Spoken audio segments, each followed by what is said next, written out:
सम्पूर्णलाई स्वागत छ। यस भिडियोमा हामीले बीबीएस थर्ड इयर बिजनेस ल को चौथो च्याप्टर कन्सिडरेसन को बारेमा पढ्न गइरहेका छौं। कन्सिडरेसन भनेको के हो? प्रतिफल। प्रतिफल भनेको एक वस्तु दिएर अर्थात एउटा कुरा दिएर अर्को कुरा प्राप्त गर्नु, त्यो कन्सिडरेसन हो हैन। A consideration is something is return for something given. For example, मान लिनुस् ए र बी मा कन्ट्र्याक्ट भएको छ। ले कन्ट्र्याक्ट गर्यो बीसित कि यदि मैले तपाईलाई 1000 रुपैयाँ दिए भने तिमीले मलाई एउटा वाच देऊ। यसरी चाहिँ पैसाको बदलामा वाच प्राप्त भयो। यसरी कन्सिडरेसन के भयो? प्रतिफल के भयो? त्यसमा वाच भयो। यसरी चाहिँ कन्सिडरेसन कन्ट्र्याक्ट ल भित्र पर्दछ, जसमा चाहिँ डिल हुन्छ दुई पक्षमा, जसमा एउटाको बदला अर्को केही रिटर्न दिने प्रतिज्ञा गरिन्छ, कन्ट्र्याक्ट गरिन्छ। यसलाई यसरी बुझ्न सक्छौ, यो चाहिँ एउटा प्रोमिस प्राइज हो जसको बदलामा केही न केही प्रतिफल दिने गरिन्छ। अब चाहिँ हेर्नुहोस् कन्सिडरेसनको क्यारेक्टरिस्टिक्स, प्रतिफलका विशेषता। यसबाट अझै क्लियर हुन्छ कन्सिडरेसनको बारेमा। नम्बर 1, प्रतिफलले कानुनी नजरमा केही मूल्य राख्दछ। अब कानुनको दृष्टिकोणले कुनै पनि कन्ट्र्याक्टमा उसले मूल्य हेर्दछ कि मूल्य के हुनु पर्दछ। नम्बर 2, यो केही काम गर्ने वा नगर्ने सम्बन्धी प्रतिज्ञा हो। अब मूल्य बाहेक कामको पनि, वर्कको पनि यसमा प्रतिज्ञा हुन्छ कि कुन काम गर्ने र कुन काम नगर्ने भन्ने विषयमा। तेस्रो नम्बर हो, यो प्रतिज्ञाकर्ताको लागि लाभ वा फाइदा हो भने स्वीकृतिकर्ताको लागि हानि वा घाटा हो। किनभने प्रतिज्ञाकर्ताले आफ्नो अनुसार मूल्य राख्दछ, तर स्वीकृतिकर्ता त्यसबाट अनभिज्ञ हुन सक्छ, जान्न नसक्छ। त्यसले स्वीकार गरे बापत उसलाई भविष्यमा घाटा वा हानि पनि हुन जान्छ।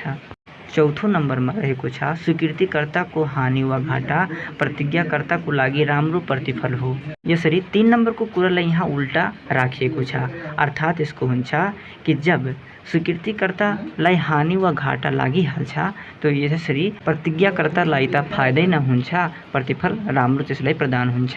5 नम्बरमा रहेको छ यो स्पष्ट रूपमा प्रतिज्ञाको बदलामा नै दिएको हुनुपर्दछ, अर्थात् जुन कुराको प्रोमिस गरिएको हुन्छ त्यही नै दिनु पर्दछ, त्यही नै गर्नु पर्दछ। 6 नम्बरमा रहेको छ यो चाहिँ शर्तको परिपालन भने होइन, यसमा अन्य कन्डिसन र शर्त हुन्छ, त्यसको परिपालन गर्नु पर्दैन। 7 नम्बरमा रहेको छ यो प्रोमिसकर्ताले जस्तो प्रोमिस गरिएको छ त्यसको बदलामा त्यसलाई भविष्यमा प्रदान गर्नुपर्ने हुन्छ, अर्थात् कन्ट्र्याक्ट अनुसार प्रदान गर्नुपर्छ, त्यस्तै गर्नुपर्दछ। अब चाहिँ आउँछ अर्को टोपिक, निड अफ कन्सिडरेसन, प्रतिफलको महत्त्व। कुनै पनि कन्ट्र्याक्ट करार चाहिँ बिना प्रतिफलको हुँदैन, कुनै पनि व्यक्ति बिना प्रतिफलको कार्य गर्दैन। यसरी चाहिँ लिखित करार बाहेक अन्य करार लागू हुँदैन, कानुनद्वारा लिखित हुनुपर्दछ, प्रतिफलको उल्लेख भएको हुनुपर्दछ। निड अफ कन्सिडरेसन, प्रतिफलको महत्त्व धेरै नै हुन्छ। कुनै पनि व्यापारी बिना प्रतिफलको चाहिँ व्यापार गर्न चाहदैन, त्यस्तै करार पनि, कन्ट्र्याक्ट पनि बिना प्रतिफलको हुन सक्दैन। यसरी आफ्नै भावनाअनुसार बुझ्न सक्नुहुन्छ। तपाईँ कुनै पनि जब गर्नुहुन्छ अर्थात् कुनै प्रकारको कार्य गर्नुहुन्छ भने त्यसमा प्रतिफलको अपेक्षा अवश्य नै राख्नुहुन्छ।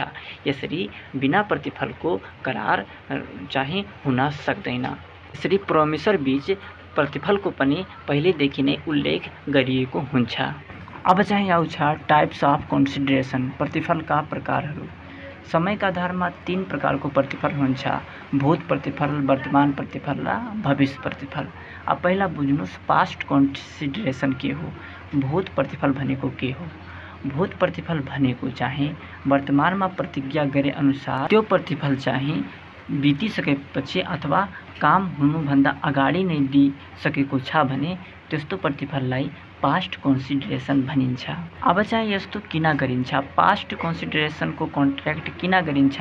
मान लिनुहोस् मैले आज तिमीलाई केही वस्तु बेचे र प्रतिज्ञा गरेँ कि मैले तिमीलाई 1 सालभित्र यति रुपियाँ दिइहाल्छु। यसरी त्यो सामान यदि बिग्रियो भने, खराब भयो भने तर पनि मलाई कन्ट्र्याक्ट अनुसार पैसा तिर्नु पर्दछ, नत्र ममाथि कारबाही हुन्छ। दूसरो हो वर्तमान प्रतिफल प्रेजेंट कॉन्सिडरेशन। प्रतिज्ञा र सोको प्रतिफल एक साथै वा सँगसँगै गरिएको रहेछ भने त्यस्तो प्रतिज्ञालाई वर्तमान प्रतिफल भनिन्छ। यसको बुझाउनको लागि यहाँ हेर्नुहोस् उदाहरण पनि दिएको छ। 2 नम्बरमा हेर्नुहोस्, काले आफ्नो हराएको कुकुर फेला पर्ने व्यक्तिलाई रु 500 पुरस्कार दिने घोषणा गरेकोमा खा भने व्यक्तिले सो कुकुर कालाई दिन्छ भने उसले खालाई सो 500 भुक्तानी गर्नुपर्दछ। यो हो प्रेजेन्ट प्रतिफल। फ्युचर कन्सिडरेसन भनेको के हो कि आजको प्रतिफल भोलि दिनुलाई फ्युचर कन्सिडरेसन भनिन्छ। अब चाहिँ आउँछ लिगल रुल्स रिगार्डिङ कन्सिडरेसन, प्रतिफल सम्बन्धी नियमहरू। प्रतिफल सम्बन्धी कानुनी नियम हुने गर्दछ। ती नियमहरू के हुन् त्यसको बारेमा पनि बुझौँ। 1 नम्बर हो consideration must move at the desire of the promisor. जुन प्रोमिसरले प्रतिज्ञाकर्ताले जुन प्रोमिस गरेको छ त्यही बमोजिम मात्र प्रतिफल प्रदान हुनुपर्ने हुन्छ। यसरी शर्त अनुसार मान्य हुने गर्दछ। नम्बर 2 प्रतिफल स्वीकृतिकर्ता वा अन्य व्यक्तिले दिन सक्दछ। जुन चाहिँ प्रतिफल रहेको छ त्यो प्रतिफल प्रोमिसर प्रतिज्ञाकर्ता व्यक्तिले पनि तिर्न सक्छ र त्यसमा अन्य व्यक्ति इन्भोल्भ भएर त्यसले पनि तिर्न सक्छ। तेस्रो नम्बरमा रहेको छ प्रतिफल पर्याप्त हुनुपर्ने आवश्यक छैन। अब प्रतिफल जति तोकिएको छ, जति प्रतिज्ञा गरिएको छ फिक्स्ड त्यति नै हुनु जरुरी हुँदैन। त्योभन्दा बढी र त्योभन्दा कम भए पनि हुन सक्छ। 4 नम्बरमा रहेको छ प्रतिफल वास्तविक हुनुपर्दछ। Consideration must be real. प्रतिफल पर्याप्त नभए पनि वास्तविक हुन जरुरी हुन्छ। वास्तविक भनेको त्यो कानुनी रूपले मूल्यवान हुनुपर्दछ, अर्थात् जसको भेल्यु हुनुपर्दछ। 5 नम्बरमा रहेको छ विद्यमान कानुनी दायित्व परिपालन प्रतिफल हुन सक्दैन।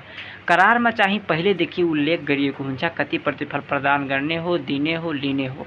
त्यसमा चाहिँ पहिलेकै शर्त अनुसार तिर्नुपर्ने हुन्छ। विद्यमानमा के चलिरहेको छ त्यसलाई वास्ता गरिँदैन, विद्यमानलाई इग्नोर गरिन्छ, अर्थात् प्रेजेन्टलाई इग्नोर गरिन्छ र भूतकालमा जुन एग्रिमेन्ट भएको छ त्यही अनुसार चल्ने गर्दछ, त्यही अनुसार प्रतिफल लिने दिने गरिन्छ। नम्बर 6 प्रतिफल गैर कानुनी, अनैतिक तथा सार्वजनिक हितको विपरीत हुनु हुँदैन। प्रतिफल चाहिँ एकदमै लिगल शुद्ध हुनुपर्दछ, तब मात्र मान्य हुन्छ। अब चाहिँ हेर्नुहोस् अर्को topic exceptions to the rule, no consideration no contract. प्रतिफल बिना करार हुँदैन भन्ने नियमका अपवादहरू। जहिले पनि करार प्रतिफलकै आधारमा हुन्छ, बिना प्रतिफलको कुनै पनि करार हुन सक्दैन। त्यसको पनि अपवाद छ। कुन अपवाद छ? मान्छे अनजानमै र फ्रीमा हुन सक्छ भन्ने टपिक रहेको छ। प्रतिफलको अपवादको पहिलो पोइन्ट हो प्राकृतिक माया तथा ममता, नेचुरल लभ एन्ड एफेक्सन। प्रतिफल बिना काम त्यही हुन सक्छ जहाँ माया ममता गाँसिएको हुन्छ। जस्तै रगतको सम्बन्ध यदि छ, कुनै व्यक्तिसित सामाजिक तथा कानुनी सम्बन्ध छ र मित्रताको सम्बन्ध छ, त्यहाँ बिना प्रतिफलको पनि करार हुने गर्दछ।